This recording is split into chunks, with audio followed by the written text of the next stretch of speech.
Thomas Jefferson and the American Constitution over their religious attachments, there's a problem.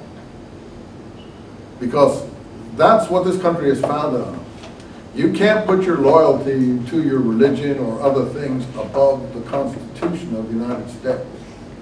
And if you do, then you're not really an American citizen in the classic sense of the word. And we're finding that issue. And now most people who came here admired the American Constitution, wanted to put it first. But we now have some other situations developing, and we're not used to it, and the people are not ready for it. I don't have, again, the solution to these problems. Yeah? Where would be a place that the Constitution and someone's religion come into conflict? Oh, I don't want to get into that. Mendelssohn will go into that for you. He's talking about where the religion comes into conflict with the society and where you stand on that. But you know, even Kennedy had to say that he would put the American Constitution over his loyalty to his religious background.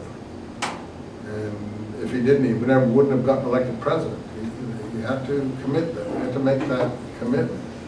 And I think Jews automatically do that anyway over centuries and centuries, that when they're given citizenship in a country, they value it so much that they are prepared to surrender an awful lot for that.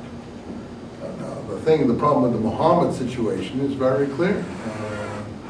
Muslims feel Muhammad is above anything that you're doing.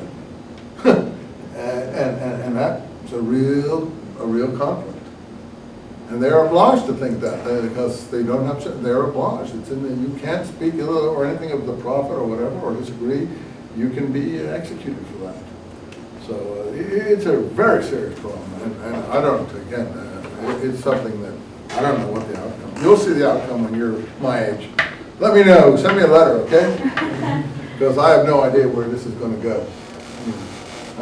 But I don't think it's going to go well. That's my own feeling. I don't think it's going to go well. And, as I keep telling you, you'll tell me when it's all done what happened. But this wasn't, you know, Jews, for instance, like Mendelssohn and people like that were so thrilled to be part of the society and be considered citizens that they were willing to, you know, basically totally separate church and state. Now, let me just look at this one thing here that I mentioned. Here we have the Jews of Amsterdam. Sephardi community of Amsterdam, the writ of excommunication. You don't think of Jews as excommunicating anyone. Now, this was very much in Mendelssohn's mind. This happened in the previous century. He knew about this.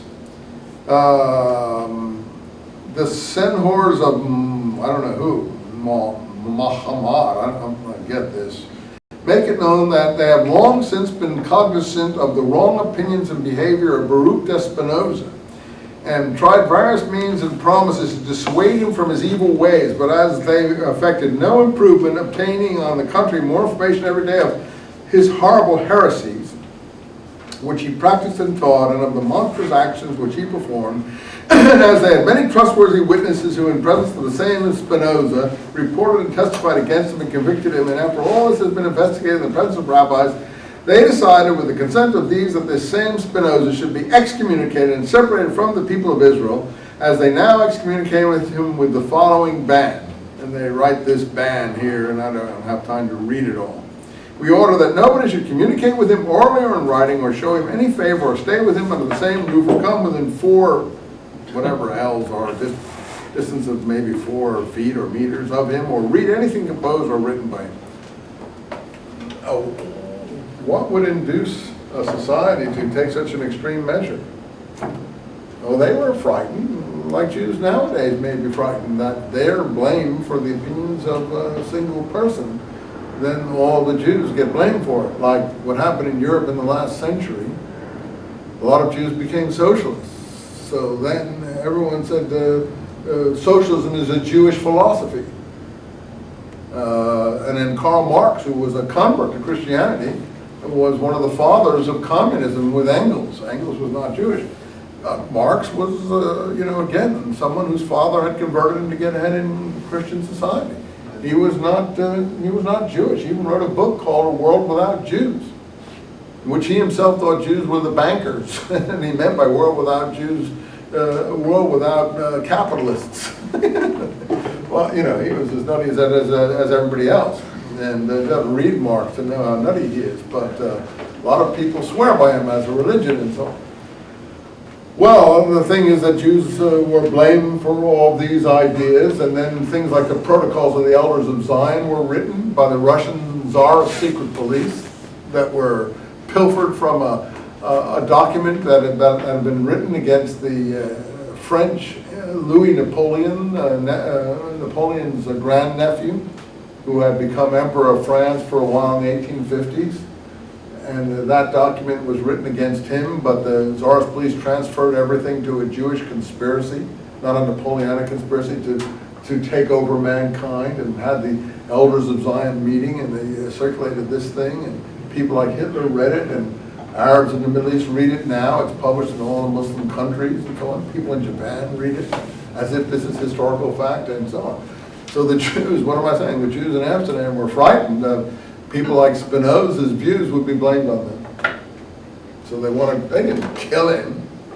They didn't do what was done in Italy to different people. What was the name of the one that was for Giordano Bruno, or put under arrest like Galileo for his whole life, not allowed to step out of his house again, and so on. Only could be served by his daughter.